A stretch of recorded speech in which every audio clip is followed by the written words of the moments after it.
So they're giving more money. Yes, that's great, and it increases the chance of an approval. Well, the dirty stuff is never really publicized. I mean, yeah, but there's more pressure. There's more pressure to prove something. They tone down the impact of the user fees on their operations because they know they're dependent on the drug companies and the vaccine companies and these other companies for their agency to operate.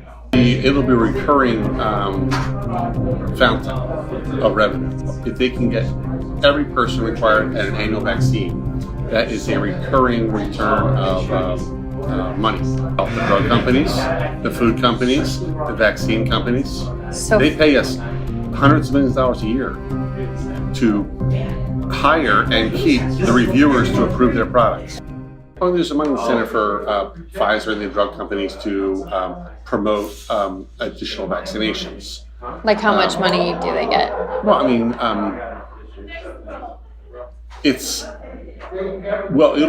it'll be a recurring fountain of revenue. It might not be that much initially, but it'll be recurring if they can get every person required at an annual vaccine. That is a recurring return of money going into their company. Okay, so like if they mandate it for these toddlers, then it's guaranteed income. Right, at some level. So do you think that's part of the reason why? Well, I don't think that's the reason, but that's obviously one of the benefits. Right. They clearly want it also for that reason. A long time ago, Congress approved user fees for FDA. Basically, we charge the industry millions of dollars in order to hire more drug reviewers and vaccine reviewers, which will speed up the approval process so they make more money. Like our budget's like, it's like $5.5 billion.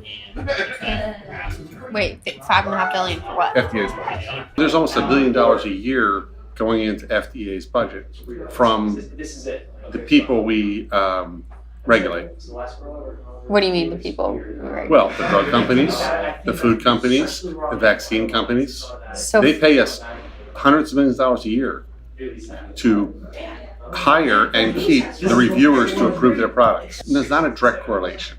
I think sometimes the agency whitewashes the impact of the user fees. They tone down the impact of the user fees on their operations because they know they're dependent on the drug companies and the vaccine companies and these other companies for their agency to operate. On the overall impact on approvals, I don't think it has an impact on FDA operations. Okay. On general, I mean, obviously, there are some people in the agency which might think more favorably on the drug companies that are in the approval process. Well, the dirty stuff is never really publicized. I mean, yeah, but there's more pressure. There's more pressure to prove something. Just because it's most of them, well, almost all of them will be based on the actual data. So they're giving more money. Yes, that's great, and it increases the chance of an approval.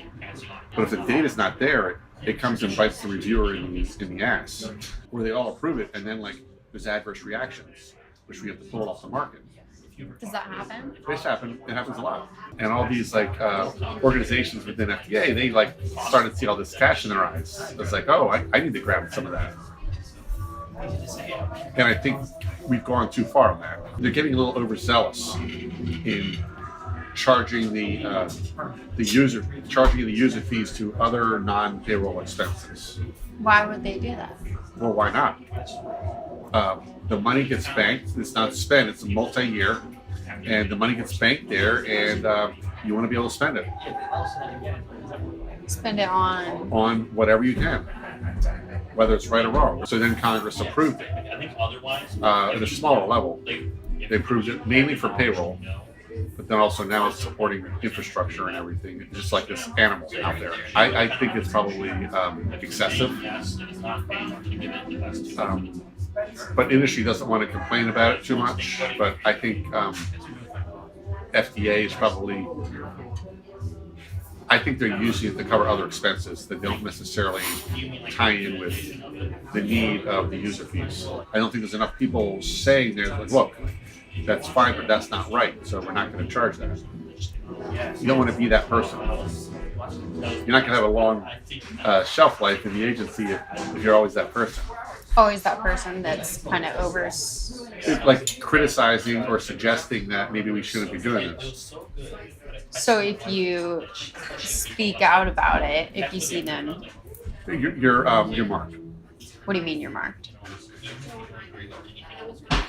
You're not going to get to certain levels in government. There's not an incentive to speak out in government, surprisingly. You would think there would be, but there's not. It's better just to not say anything and just ignore it. The whistleblower, while it's high profile, the whistleblower statutes and everything, that's kind of ridiculous. There's no protection for someone who speaks up. Isn't there supposed to be? There is supposed to be, but like there's easy ways to get around that. How do you get around it? Well, you'd be marked from getting other jobs because another office is not going to want to hire you if you've spoken out about something, right or wrong. They don't look at what you've spoken out about. They're just not willing to. Government's about rocking the boat. And they don't want to, which is the problem I have with, one of the problems I have with government is like, they don't like people rocking the boat for right or wrong at all costs. They want to hire a safe person that can do the job, but doesn't necessarily is a great hire. So the type of person that will turn a blind eye if they see anything. That's who they would hire, from what I've heard. And no one's going to hire that person. You're stunned. It's better just to stay quiet and accept it.